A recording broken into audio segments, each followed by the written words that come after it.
yang dikasihi Tuan Imam, seluruh ahli jawatan kuasa surah Ar-Ridwan, muslimin muslimat yang dirahmati Allah. Syukur kita kepada Allah Subhanahu Wa Taala, kita sama-sama dapat berkumpul dalam rumah Allah, bersama-sama kita meneruskan pengajian kita dalam tadabbur Al-Quran. Dan insya-Allah hari ini kita sambung satu surah yang selepas daripada surah yang kita baca bulan lepas. Bulan lepas kita baca surah Al-Duha. So minggu ni kita tadabbur surah Al-Insyirah. Surah Al-Insyirah, insya-Allah. Namun sebelum tu, izinkan saya dalam segmen hadis dan segmen merawat hati, izinkan saya untuk membaca satu hadis Nabi SAW yang diriwayatkan oleh Abu Hurairah radhiyallahu anhu. Qala Rasul sallallahu alaihi wasallam, "Man salaka tariqan yaltamisu fihi 'ilman, sahalallahu lahu bihi tariqan ila al-jannah. Wa majtama'a qaumun fi baitin min buyutillah yadluna kitaballah wa yatadarasunahu bainahum illa nazalat 'alaihim as-sakinah wa ghashiyatuhumur rahmah wa hafathumul malaikah wa zakarahumullahu fi man 'indah." Hadis ini saya yakin tuan-tuan bisa dengar, dan kalau tuan-tuan dapat pengumuman ada kuliah subuh pada pagi ini, kalau dapatlah dalam grup WhatsApp, dilungkirkan sedikit tentang hadis ini. Hadis ini bermaksud barang siapa yang menempuh satu jalan untuk menuntut ilmu, maka Allah akan memudahkan baginya jalan untuk ke syurga.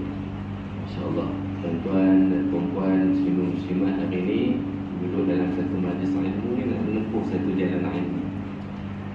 Dan orang yang sebegini Allah jamin bahawa Allah akan memudahkan baginya jalan untuk ke syurga. Mudah-mudahan insya-Allah betul-betul niat kita supaya kita ikhlas dalam menuntut ilmu. Kemudian seterusnya hadis ini dilanjutkan yang bermaksud tidaklah satu kumpulan berkumpul di dalam sebuah rumah daripada rumah-rumah Allah, rumah Allah surah, membaca kitab Al-Quran dan mempelajarinya sesama mereka, melainkan akan turun kepada mereka sakinah, ketenangan. Itu kita nak apa sebenarnya? Kan surah yang kita nak baca ni yang berkaitan dengan ketenangan. Lapang dada kita, lapang hati kita, lapang jiwa kita. Diliputi ke atas mereka rahmat dan dinaungi oleh malaikat, serta Allah akan menjemput mereka pada malaikat yang berada di sisinya. Mudah-mudahan tuan-tuan dan puan-puan, muslimin muslimat, malaikat menyebut-nyebut dan Allah menyebut-nyebut nama kita di langit sana, insya-Allah. Hadal hadis sahih riwayat Imam Muslim.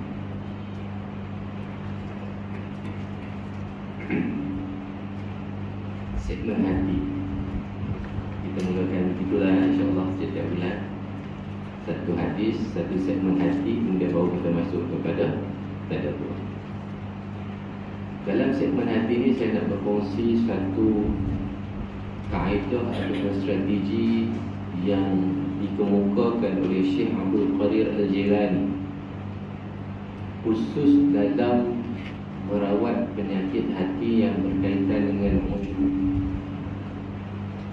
Penyakit hati ni banyak. Salah satunya ujub. Ujub ni apa? Kita rasa kagum pada diri kita, pada amalan kita. Itu bahaya. Dia memperlihatkan amalan, cerita kita buat baik dan sebagainya. Itu dia. Ujub ni, kita kagum dengan diri kita atas amalan yang kita lakukan. Dan bagaimana kita nak rawat penyakit ujub? Syekh Abdul Qadir Al-Jilani yang hidup sekitar 470 hingga 561 Hijrah, seorang tokoh sufi, tokoh besar ulama besar. Dia mendengarkan cara bagaimana kita nak mengatasi ujub dalam diri kita. Katanya, barang siapa melihat segala sesuatu dari Allah dan merasa bahawa Allah lah yang memberi petunjuk untuk dia melakukan amal kebaikan dan mengeluarkan dirinya dari kerosakan, maka ia telah selamat daripada ujub. Siapa kita nak elak daripada ujub? Kita melihat segala sesuatu itu semuanya daripada Allah Subhanahu Wa Taala. Kita dapat main majlis ilmu ni bukan dari kita. Kita rasa Allah yang bagi hidayah dan petunjuk kepada kita sehingga kita berada dalam majlis ilmu. Kita dapat bangun tahajud sebagai contoh. Kita menganggap bahawa bukan diri kita, tetapi itu adalah petunjuk daripada Allah Subhanahu Wa Taala. Dan kalau kita dapat elok daripada melakukan kerosakan, maksiat, dosa dan sebagainya, kita bukan rasa kita, tetapi kita rasa Allah lah yang membentengi diri kita daripada melakukan maksiat, maka kita dapat lari diri kita daripada ujub. Jadi kita rasa semuanya daripada Allah, petunjuk daripada Allah Subhanahu Wa Taala.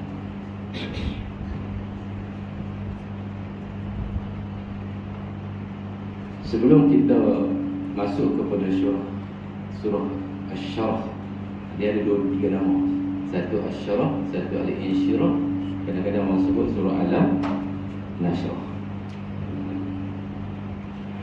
Kita lihat sikit daripada aspek munasabat. Biasa dengar perkataan munasabat.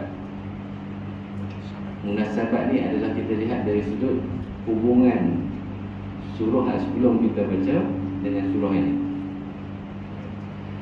Dalam ulumul Quran dia ada satu pengajian dia tentang munasabat. Munasabat ini ialah korelasi, hubungan antara surah-surah tu ada hubungan dia. Ulama kaji. Dia ada dua, satu munasabat baina suwar, munasabat hubungan antara surah dengan satu surah. Apa hubungan surah Al-Fatihah dengan surah Al-Baqarah? Apa hubungan surah Ad-Duha dengan surah Al-Insyirah? Kemudian dia ada juga ulama kaji tentang hubungan antara ayat, munasabat bainal ayat, korelasi antara ayat-ayat Quran. Sebab itu kita baca surah Al-Fatihah lama dah hafal kan, tapi kalau orang tanya kita, kenapa dalam basmalah disebut Bismillahirrahmanirrahim, ada khilaf lah. Ada yang kata, tapi jumhur ulama kata basmalah ni termasuk salah satu daripada 7 ayat dalam surah Al-Fatihah. Dan ada yang kata tak, tapi mereka tetap kata 7 ayat terakhir tu dibahagi kepada 2 kan, 7 juga. Kalau kita berpegang pada jumhur, basmalah tu salah satu daripada ayat Ar-Rahmanir-Rahim. Bismillahirrahmanirrahim. Alhamdulillahirabbil alamin, Ar-Rahmanir-Rahim, Maliki yaumiddin. 1, 2, 3. Ar-Rahmanir-Rahim, ayat yang ketiga. Orang tanya kita, kenapa Allah ulang sedangkan tadi telah disebut Ar-Rahmanir-Rahim di dalam basmalah? Bila kita tanya, kadang-kadang orang tak boleh jawab sebab dia kata penegasan dan sebagainya. Dalam Quran dia ada maksud dia. Maksud yang disebut dalam tafsir Al-Munir, Dr. Muhammad Zahiri, dia bawa ni unsur munasabat bainal surah ni. Pertama, munasabat bainal ayat. Ar-Rahmanir-Rahim tu diulang tu bukan saja-saja, tetapi sebenarnya ada unsur munasabat bainal ayat, di mana kalau kita nak bawa hubungan ayat ketiga dengan ayat yang kedua, hubungan ayat yang ketiga dengan ayat yang keempat, macam mana kita nak cuba hubungkan? Dan bila nak hubungkan, kita kena faham Ar-Rahman Ar-Rahim itu apa? Ar-Rahman Ar-Rahim itu nama Allah. Apa maksud Ar-Rahman? Apa maksud Ar-Rahim? Kedua-duanya kalau kita terjemah, yang Maha Pemurah lagi Maha Mengasihani, itu kita terjemah. Tapi kita nak tadabbur, nak faham Ar-Rahman itu apa, Ar-Rahim itu apa. Jadi Ar-Rahman ini adalah nama Allah yang merujuk kepada, yang keluar daripada sifat rahmat. Sifat rahmat, nama Ar-Rahman Ar-Rahim. Alif lam tu nama, kata nama. Alif lam ma'rifah. Jadi Ar-Rahman ini yang Maha Pemurah ini. Pemurahnya Allah, rahmatnya Allah, sifat rahmat Allah itu kepada kesemuanya makhluk ni. Antara ini yang berlaku sekarang, hujan. Sifat rahmat Allah, Allah turunkan hujan untuk semua makhluk. Yang ini penting. Tumbuh-tumbuhan perlu air, makhluk haiwan perlu air, kita perlu air. Jadi Allah turunkan hujan ini rahmat. Kalau Allah kemaraukan dalam jangka masa yang panjang, semua terkesan. Semua terkesan. Kita terkesan, manusia, tumbuhan terkesan, haiwan pun terkesan. Rahmatnya Allah turun hujan. Rahmatnya Allah. Dan dia kembali kepada ayat yang kedua. Alhamdulillahirabbil alamin. Segala puji bagi Allah, Tuhan yang mentadbir sekalian alam. Sekalian alam. Rahmat Allah ni pada sekalian alam. Sebab itu kita kena puji Allah. Ar-Rahim ini pula, dia khusus untuk orang mukmin. Kasihaninya Allah ni kepada orang mukmin. Sebab itu kita kena jaga iman kita elok-elok. Dan kita berdoa mudah-mudahan kita mati sebagai seorang Muslim dan mukmin. Kenapa? Maliki Yaumiddin. Dia reflect Ar-Rahim ini kepada ayat yang keempat, Maliki Yaumiddin. Allah lah yang memiliki hari pembalasan. Kerana di hari pembalasan nanti, Allah hanya kasih dan Allah hanya selamatkan orang mukmin, orang yang beriman dengan Allah Subhanahu Wa Taala. Jadi Ar-Rahim itu khusus sifat Allah, rahmatnya hanya kepada orang yang Allah dah bagi dah kesempatan kepada kita hidup di atas muka bumi ini. Allah utuskan Rasul mengajak kita beriman kepada Allah. Kita beriman kepada Allah SWT. Dan insyaAllah kita pertahankan iman kita, dan hari akhirat nanti dalam keadaan Maliki Yaumiddin, Allah lah yang memiliki, menguasai hari pembalasan. Mudah-mudahan kita mendapat rahmat daripada Allah SWT. Itu munasabat, contoh munasabat antara ayat. Jadi surah Ad-Duha, kalau kita lihat ujung dia akhir dengan ayat wa amma bi ni'mati rabbika fahaddis. Dia berkaitan dengan nikmat yang dikurniakan kepada Nabi Muhammad sallallahu alaihi wasallam, khususnya nikmat apa? Kitab suci Al-Quran dan juga pangkat kenabian, nubuwah. Apa hubungannya dengan surah Al-Insyirah ataupun surah Asy-Syarah ataupun surah Alam Nashrah ini?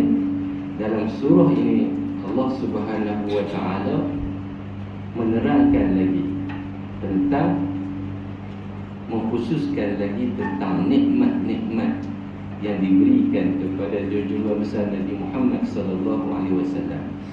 Antaranya ayat pertama dan ayat seterusnya yang berkaitan dengan bagaimana, Auzubillahi minasyaitonirrajim.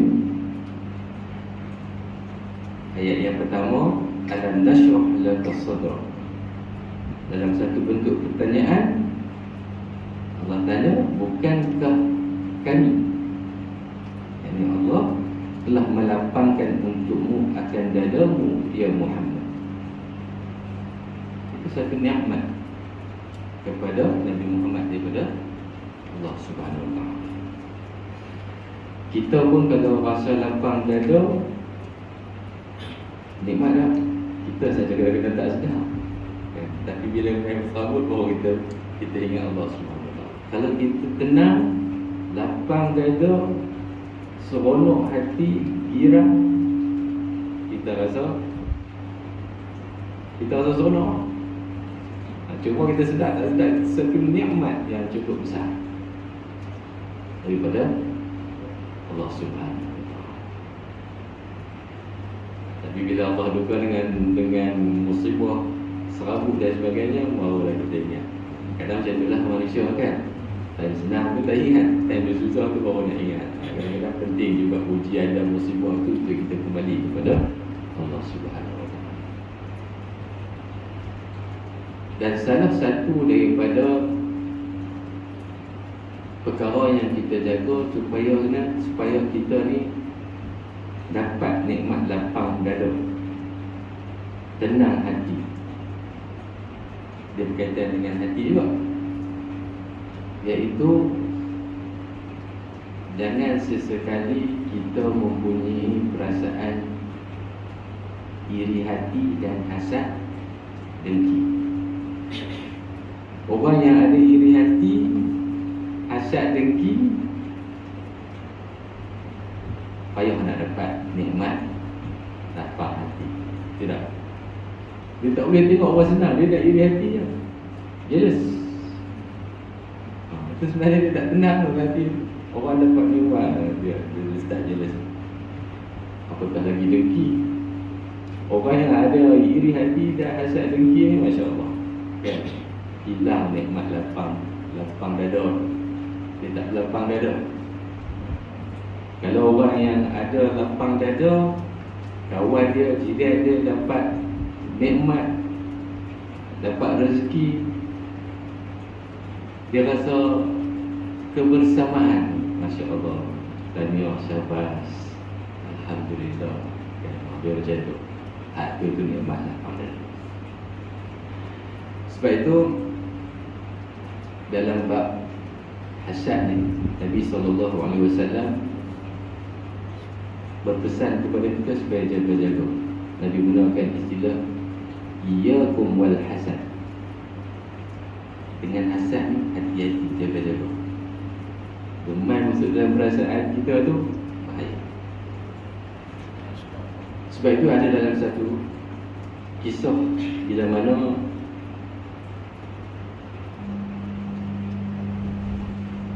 Imam Fakhruddin Ar-Razi dalam tafsirnya Al-Kabir ataupun tafsir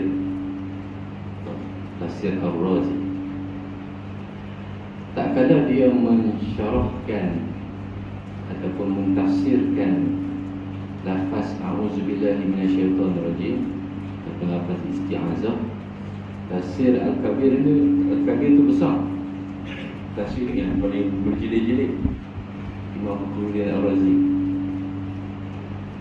Tafsir isti'azah pun terbaik tu dah, tafsir basmalah pun terbaik tu dah, kan? Dia bawa satu kisah tak kala mentafsirkan isti'azah a'udzubillahi minasyaitonirrajim. Dia bawa satu kisah bagaimana dialog antara Fir'aun dengan seorang makhluk. Ada seorang makhluk ni main ketuk pintu nak jumpa dengan Fir'aun. Ini kisah dalam tafsir. Lalu Fir'aun dalam hati dia, siapa pula main ketuk ni, siapa ni, kan? Dia cakap, bukan hati, dia cakap. Maka dengar oleh makhluk kat luar pintu ni. Dan makhluk ni sebenarnya iblis, nak main jumpa, nak berdialog ataupun bersembang lah dengan Fir'aun. Lalu bila iblis dengar Fir'aun kata, siapa ni, kan nak main, nak ketuk pintu ni. Lalu iblis pun kata dalam itu, Fir'aun hang kata hang Tuhan, siapa ketuk pintu pun hang tak tahu, kan? Iblis templak balik Fir'aun. Kan Fir'aun mengaku Tuhan. Ikan sota tak apalah, dia buka pintu, hang lah. Dia pun sembang. Keluar satu topik, Fir'aun tanya iblis, macam dah lalu, aku ni, mereka kan dua-dua jahat, kan, makhluk yang ingkar kepada Allah. Fir'aun tanya, aku ni kena jahat. Aku jahat, kan? Dan tu Fir'aun tanya oleh Iblis, antara kita ni ada tak lagi jahat? Apa yang jahat? Jahat daripada kita tu. Sama-sama ada buat lebar, kan? Iblis kata ada. Kejut Fir'aun dia kata, ni aku paling jahat lah, kan? Ataupun hang paling jahat. Iblis kata ada. Apa jawab Iblis? Fir'aun tanya, siapa dia? Iblis jawab, aduh ni dalam kalangan kita ni, maknanya kita lebih jahat daripada Fir'aun, lebih jahat daripada Iblis. Iblis kata, Al-Hasid. Tu orang yang mempunyai hasad dengki. Hasad dengki ni lebih jahat daripada Fir'aun, lebih jahat daripada Iblis kata. Jadi janganlah orang kata apa jadi teruk daripada Iblis, teruk daripada Iblis. Hati-hati dengan hasad dengki yang bersarang dalam hati kita. Iyakum wal hasad, fa innal hasada ta'kulul hasad kama ta'kulun narul hatab. Kerana sesungguhnya orang yang hasad ini, dia menghapuskan kebaikan yang kita lakukan, sebagaimana api membakar kayu-kayu yang kering cepat. Habis kita buat baik sebelum ni, kalau kita mai satu perasaan hasad, kita terbakar oleh kebaikan yang kita. Jadi sesekali didik hati, jangan tumpah perasaan hasad dalam jiwa. Cuma dalam bab pengajian tasawuf, ulama-ulama bicarakan hasad ini, ada juga hasad yang dibenarkan. Saya kata tuan maklumlah macam mana hasad yang dibenarkan. Kita lihat orang tu berilmu, kita pun nak berilmu, kan? Jadi kita bersemangat. Itu hasad yang positif. Hasad yang negatif ni, kita nak nikmat yang orang tu dapat tu hilang daripada diri dia. Itu hasad.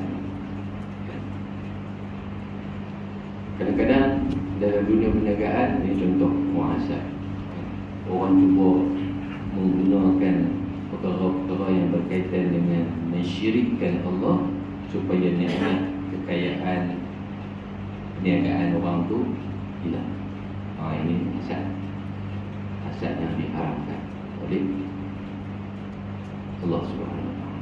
Kadang-kadang sanggup pergi jumpa bomoh, menyihirkan perniagaan orang.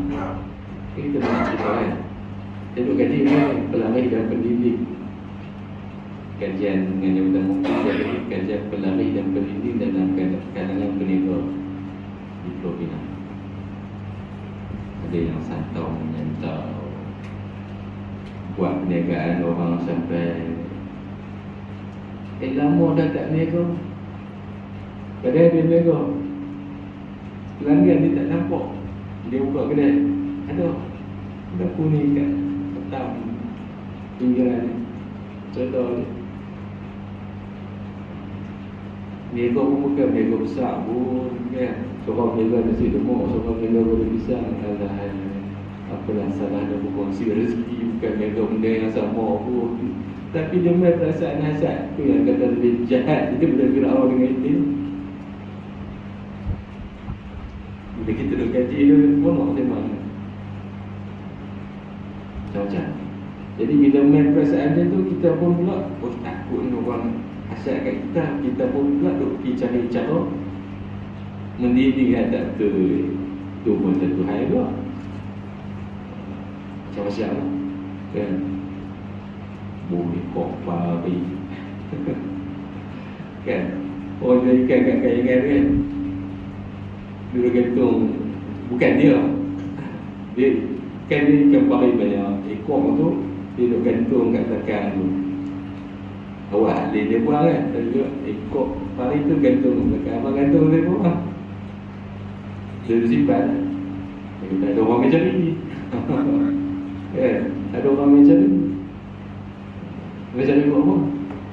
Apa dia ni? Percaya kat tu lah, syirik lah. Ada. Bukan saja di Malaysia, di satu negara saya buat kajian. Kalau tuan-tuan lihat dan Google ada satu tulisan jurnal, saya dengar seorang pelajar tu, ada gambar gantung ikut paling kat pintu. Nak elok bagi kononnya lah, percaya iblis syaitan tak masuk. Kanlah mensyirikkan Allah.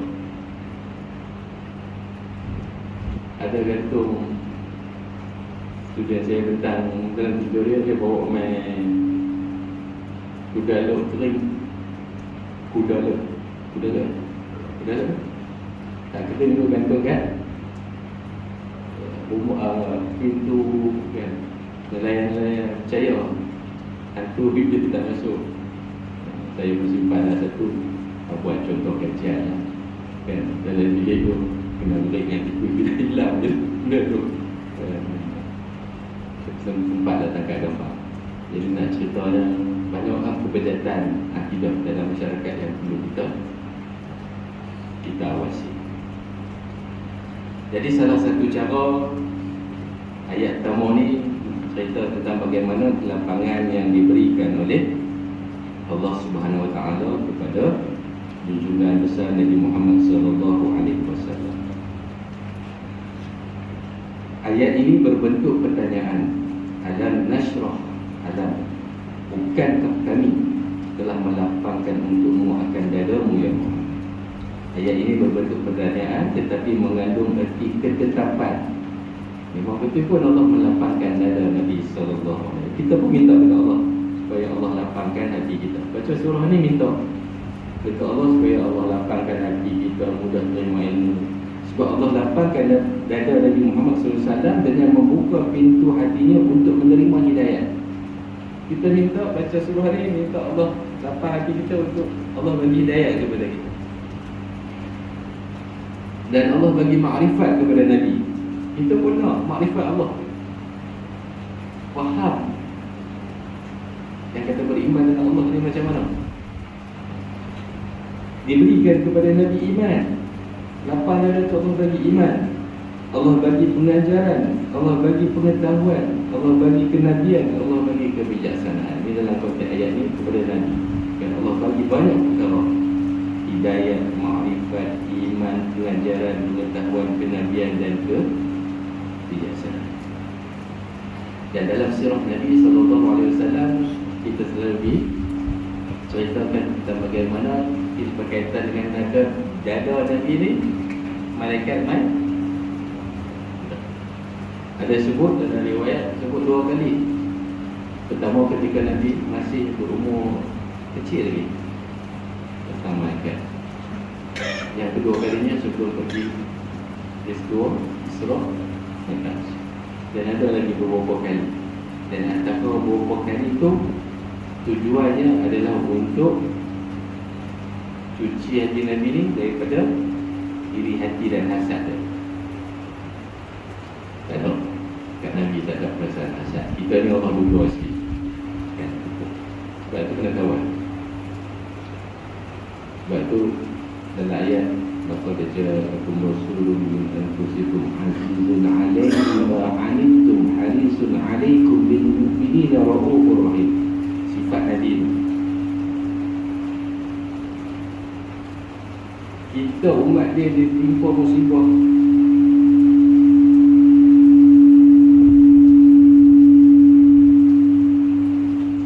Nabi terasa sebenarnya. Sahabat Nabi ditimpa kesusahan, Nabi terasa sebenarnya.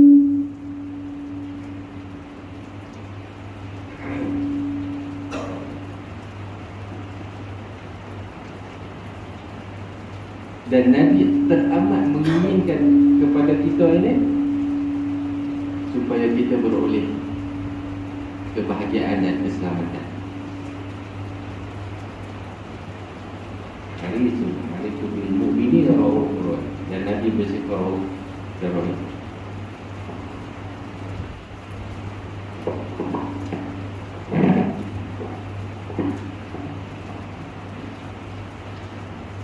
Nabi bersifat kasih dan penyayang kepada tubuh Nabi kepada kita. Nabi hijab kita rumah dia ni. Atau Nabi nak pergi meninggalkan dunia ni, Nabi masih hijabkan umat dia. Sebab apa? Ketetapan kehendak Allah tu, jiwa Nabi, hati Nabi suci bersih daripada hasad dan iri hati. Sebab itu Nabi berjihad, berjuang menyampaikan kepada kita ni risalah Islam ni. Kita kena rasa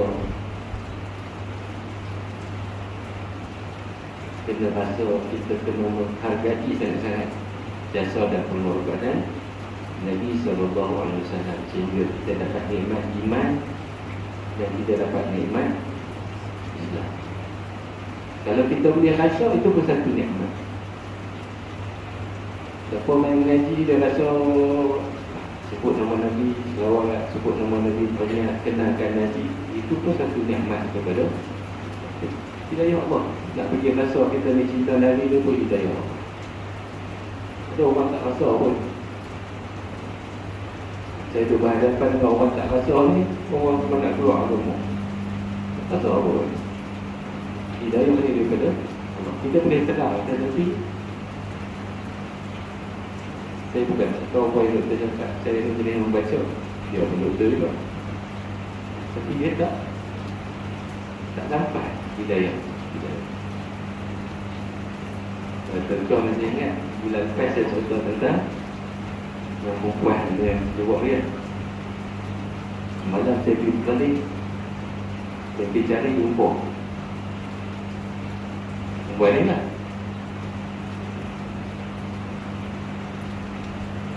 Dia ada jalan cerita dia. Orang nak keluar agama tu pun ada jalan cerita dia. Bercanda. Jadi tak tahu apa betul. Apa betul tak betul itu kita terpilih di mahkamah dan jawab kan. Lepas tu ya, lepas okay. Tapi alhamdulillah dia ada dengan suami baru dia pakai tudung. Kita doakan yang baik-baik je. Yang mana anak keluar ni pun kita doa yang baik-baik. Mudah-mudahan Allah bagi hidayah kepada dia.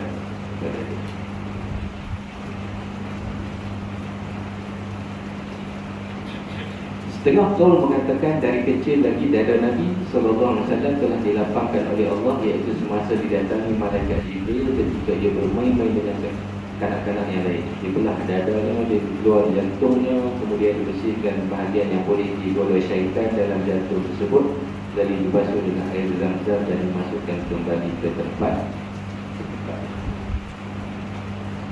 Kita baca cerita ni, kita beriman tak? Kita beriman. Walaupun nampak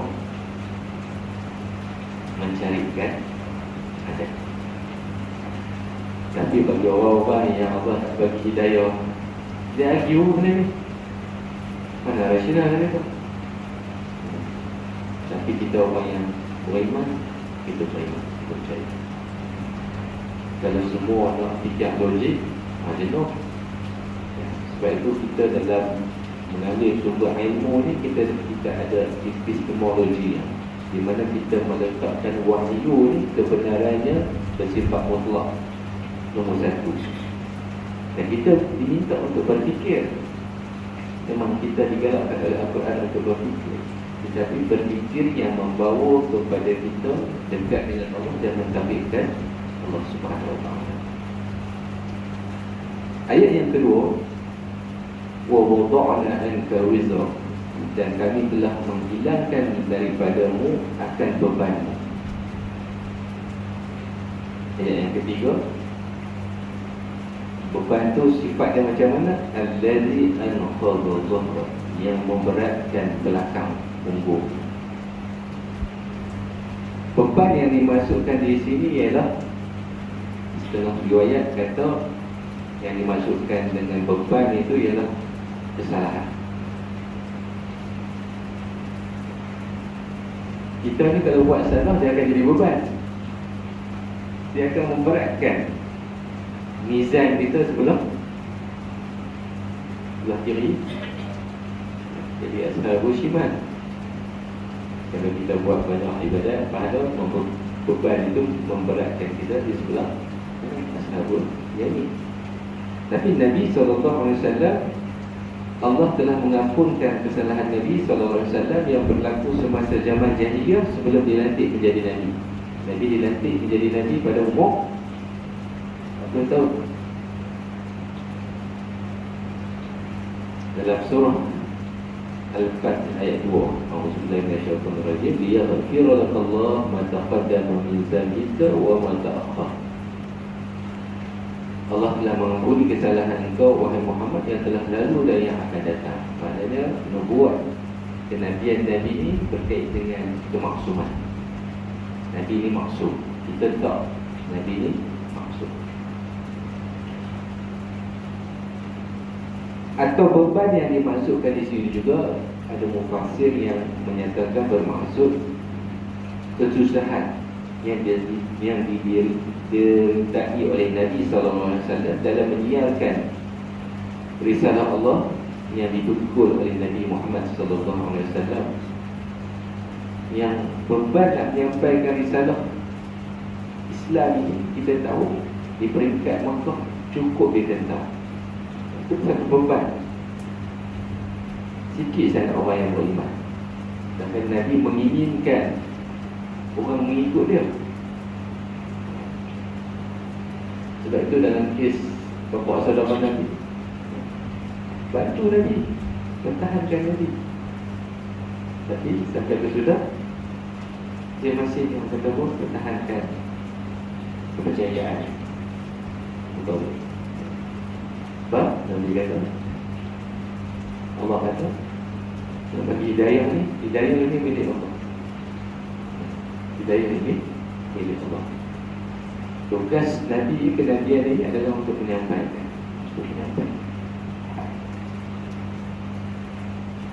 Allah telah meringankan beban itu sehingga mudah menyampaikan seruan agama kepada umatnya, dan jiwanya pula menjadi tenang dan tenteram walaupun amat buruk sambutan orang terhadapnya. Lepas daripada itu, lepas Allah bagi nikmat lapang dada ni, Nabi pun menyampaikan beban kita. Sebab itu surah ni elok kita baca banyak-banyak. Kita dalam kehidupan kita ni beban macam-macam. Musibah itu, masalah, kita baca dengan niat bukan surah ni yang mengurangkan beban kita, Allah yang mengurangkan beban kita dan melapangkan dada kita untuk mendapat ilmu, untuk Allah bagi rezeki. Dan rezeki ni bukan berkaitan dengan duit saja, rezeki ni berkaitan dengan ketenangan, rasa lapar dan sebagainya. Kemudian ayat yang keempat, wa rafa'na laka zikra, dan kami tinggikan bagimu sebutan namamu. Kata Qatadah tadi, Allah memuliakan Nabi SAW kerana namanya disebut-sebut di dunia dan di akhirat. Betul tak? Kalau kita buku frame pun Allah Muhammad. Hatta kita nak jadi seorang Muslim ataupun orang nak convert, dia tak boleh sekadar la ilaha illallah. Dia kena pasangkan asyhadu an la ilaha illallah wa asyhadu anna Muhammadar Rasulullah. Jadi nama Muhammad ini Allah tinggikan. Malah tidak seorang khatib pun maupun orang yang naik saksi, begitu pula orang yang mengerjakan solat, apabila mengucapkan asyhadu an la ilaha illallah, tidak dapat tidak mesti menyebut asyhadu anna Muhammadar Rasulullah. Tidak sah solat, tidak sah khutbah, melainkan menyebut yang demikian. Warfa'na laka zikra. Jelaslah ketinggian baginda Nabi SAW kerana namanya disandingkan dengan nama Allah, Muhammadur Rasulullah. Dan ayat Ati'ullah wa Ati'ur Rasul digabungkan, digantikan. Dan banyak lagi ayat-ayat seperti yang dinyatakan sebagaimana digantikan itu. Ya Allah meninggikan nama Nabi SAW. Ayat yang kelima, fa inna ma'al usri yusra. Dan ayat yang keenam, inna ma'al usri yusra. Kerana sesungguhnya bersama kesulitan datang kemudahan. Sesungguhnya bersama kesulitan itu datang kemudahan. Allah gunakan ma'a, bersama, bukan ba'da. Bila datang kesulitan, datang suatu kepayahan, datang suatu kesusahan, bersama-sama dengan kesusahan, kesulitan itu ada kemudahan. Yakin pastinya ada kemudahan daripada Allah Subhanahu Wa Taala. Dan hakikatnya kemudahan yang Allah bagikan kepada kita, nikmat, kesenangan dan sebagainya, lebih banyak daripada musibah. Tidak? Tuan-tuan sakit kadang-kadang sehari dua saja, sihat banyak hari kan? Itu nak ceritanya banyak. Kemudahan itu lebih banyak daripada kesusahan. Nabi Ayub AS sakit banyak tahun. Isteri dia kata, awak abang tak minta doa supaya Allah sihat. Nabi Ayub kata, apa? Sihat kamu tu, aku dah sakit baru 7 tahun sihat. Aku nak tunggu bagi sama. Kan Nabi tu kan. Kita demam pura sehari kan. Ada rasa. Dan kalau nak tunggu sikit je tu kan, nak bagi rasa betapa banyaknya hari yang sihat. Sehari aku bagi demam pura, sendak goyah. Tidak. Banyaknya duit Allah bagi rezeki, sekali Allah bagi sempit rezeki sikit, kita dah rasa goyah. Betapa banyaknya nikmat, kemudahan yang Allah berikan kepada kita. Sebab itu kalau kita lihat dalam ayat ni, Al-Mus ada alif lam. Dua kali ada alif lam, maksudnya dia ma'rifah, alif lam ma'rifah. Maknanya kesusahan ini, kesulitan ini, dia bersifat benda yang sama, satu je. Tapi di sebalik itu, kemudahan itu sebenarnya banyak. Dua ataupun banyak. Kemudian Allah menjanjikan kemudahan dan kesenangan kepada orang yang telah didatangi kesulitan hidup dan kesusahan. Yang demikian itu kerana Nabi SAW sangat menderita dalam berdakwah menyuruh agama Islam semasa di Mekah. Lalu Allah menyatakan sesungguhnya bersama kesulitan datang kemudahan, iaitu engkau ya Muhammad telah menderita kesusahan dalam berjihad menentang kaum musyrikin, maka kesulitan itu akan diiringi pula oleh kemudahan dan kesenangan hidup, iaitu engkau akan menang dan dapat mengalahkan mereka sehingga mereka tunduk untuk mengikuti agama hak yang telah engkau bawa kepada mereka. Ini setelah baginda berada di Madinah. Sekali lagi Allah menguatkan janjinya, sesungguhnya bersama kesulitan yang telah ada itu akan datang pula kemudahan lain. Ketika turun ayat ini, Rasulullah SAW bersabda, Abshiru faqad ja'akumul yusr la yakhliba usru yusrain. Bergembiralah kamu, sesungguhnya telah datang kemudahan kepada kamu. Satu kesulitan tidak sesekali dapat mengalahkan dua kemudahan. Dan ceritanya kalau main satu kesulitan, ingatlah sebenarnya banyaklah kemudahan yang Allah berikan kepada kita. Dan insyaAllah lepas daripada kita sembuh sakit tu, sebenarnya banyak lagi kemudahan yang Allah berikan kepada kita. So Allah Maha Penyayang. Berharaplah kepada Dia, mintalah ampun kepada Dia, banyakkan istighfar, banyakkan selawat, insya-Allah Allah akan lapangkan kehidupan kita. Seolah-olah Allah memaklumkan bahawa sekali datang kesulitan tidak akan mengalahkan dua kemudahan. Inilah janji Allah kepada kaum mukminin bahawa kesulitan yang didertai di dunia akan mengiringinya dengan kemudahan dan kesenangan, sekali di dunia dan sekali lagi di akhirat. Bagi kita orang mukmin ni, apatah lagi kita ada dunia di sana, di hari akhirat nanti kita akan dapat kemudahan dan kesenangan, insya-Allah. Kemudian ayat yang ketujuh, Fa'iza farqta fansab, maka apabila engkau telah selesai dari sesuatu urusan, bekerja keraslah. Setelah Allah mengurniakan beberapa banyak nikmat yang telah disebutkan itu, maka Nabi SAW digesa agar bersyukur dan supaya rajin beribadat dan bekerja keras dalam perkara tersebut. Janganlah ada waktunya sampai terbuang tanpa difaedahkan.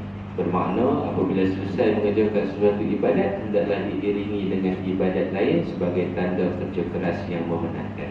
Kata Ibnu Abbas, apabila selesai menunaikan solat fardu, bekerja keraslah untuk Tuhanmu dengan berdoa dan berharaplah kepadanya sahaja serta memohon segala permintaan kepada Allah Subhanahu Wa Taala. Apabila, kata Ibnu Mas'ud pula dalam mentafsirkan ayat ini, apabila selesai dari mengerjakan segala yang fardu, kerjakanlah solat malam. Atau dimaksudkan juga apabila selesai berjihad menentang musuh Allah, kerjakanlah ibadat kepada Tuhanmu. Atau jika selesai menyampaikan perutusan Allah, lakukanlah ibadat dengan meminta ampun atas dosamu dan dosa kaum. Maknanya dalam kehidupan kita ni, jangan kita selesa buat satu ibadat cukup kan? Maknanya bekerja keras, sentiasa buat amal ibadat kerana Allah Subhanahu Wa Taala. Dan ayat yang terakhir, wa ila rabbika faqad wa ila rabbika farqab, dan hanya kepada Tuhanmu lah hendaklah engkau berharap.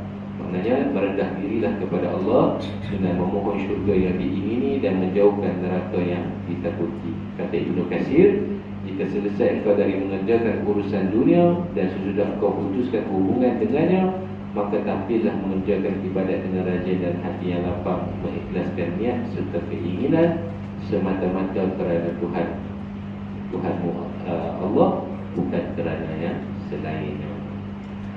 Sebab itu dalam satu kalam hikam yang disebut oleh Ibnu Athaillah As-Sakandari, katanya, la tataraqab, saya nak akhiri dengan kalimah ini, la tataraqab furuqal akhyar fa inna zalika yaqta'uka an wujudil muraqabah lahu fima huwa muqimuka fi. Yang bermaksud, janganlah anda tunggu habis selesai segala halangan, kerana sesungguhnya itu memutuskan anda dari ada perhatian kepada Allah pada sesuatu di mana Dia mendirikan anda pada sesuatu itu. Susah nak faham. Cuba ringkasnya, saya nak katakan, nak syarahkan di sini, Ibnu Athaillah kata, dalam kita nak berbuat amal ibadat ini, jangan tunggu tak ada halangan. Kerana kita kena sentiasa berusaha buat amal ibadat. Kalau kita nak tunggu tak ada halangan, sampai bila pun kita tak buat. Sebab itu dalam kesimpulan dia kata, selaku hamba Allah, makhluk Tuhan yang wajib kita berta'abud pada Allah, apabila telah datang perintah Allah adalah kita laksanakan secepat mungkin dan sesuai dengan waktu. Mai masuk waktu solat, kita segera. Mai satu hadis kita baca, kita dituntut kita buat, kita bersegera buat. Kalau nak tunggu waktu lapang, kita takut kita tak sampai waktu lapang tu, kita pun tak ada. Kita tidak boleh melambat-lambat ataupun menangguh-nangguh waktu untuk mencari waktu yang kosong. Kenapa menangguh-nangguh di mana tidak ada halangan pada melaksanakan ajaran agama? Kerana menangguh-nangguh pada beramal, pada mencari waktu kosong, berarti mengurangkan perhatian kita kepada Allah. Maknanya kita berkira dengan Allah, nak tunggu waktu kosong baru nak beramal ibadah. Jadi kita kurang perhatian pada Allah. Dan katanya lagi, syarah kepada kitab kalam hikam ini, apabila perhatian kita sudah begitu kurang kepada Allah, yakni dalam pelaksanaan ajaran-ajaran agama, berarti kita ingin memutuskan diri kita daripadanya, sedangkan kita diminta untuk muraqabah. Dan ini adalah menunjukkan bahawa kita ni adalah manusia yang kurang sempurna dan tidak beradab dengan Allah Subhanahu Wa Taala. Jadi sesuai dengan pesanan ayat 78 tadi surah Al-Insyirah, supaya kita bekerja keras melaksanakan amal ibadah, berterusan melaksanakan amal ibadah kerana Allah Subhanahu Wa Taala. Saya ingat sekadar itu. Wabillahi taufiq wal hidayah. Assalamualaikum warahmatullahi wabarakatuh. Auzubillahi minasyaitonir rajim. Bismillahirrahmanirrahim. Alhamdulillahirabbil alamin wassalatu wassalamu ala asyrofil anbiya'i wal mursalin wa ala alihi wa sahbihi ajma'in. Allahumma nawwir qulubana, Allahumma nawwir qulubana ya Allah bi nuri hidayatika wa nawwir al-arda bi nuri syamsika abadan abadan bi rahmatika ya arhamar rahimin. اللهم اجعلنا جمعنا جمعا مرحوما وتفرقنا من بعده تفرقا معصوما. ربنا آتنا في الدنيا حسنة وفي الآخرة حسنة وقنا عذاب النار. وصلى الله على سيدنا محمد وعلى آله وصحبه أجمعين والحمد لله رب العالمين. تقبل الله.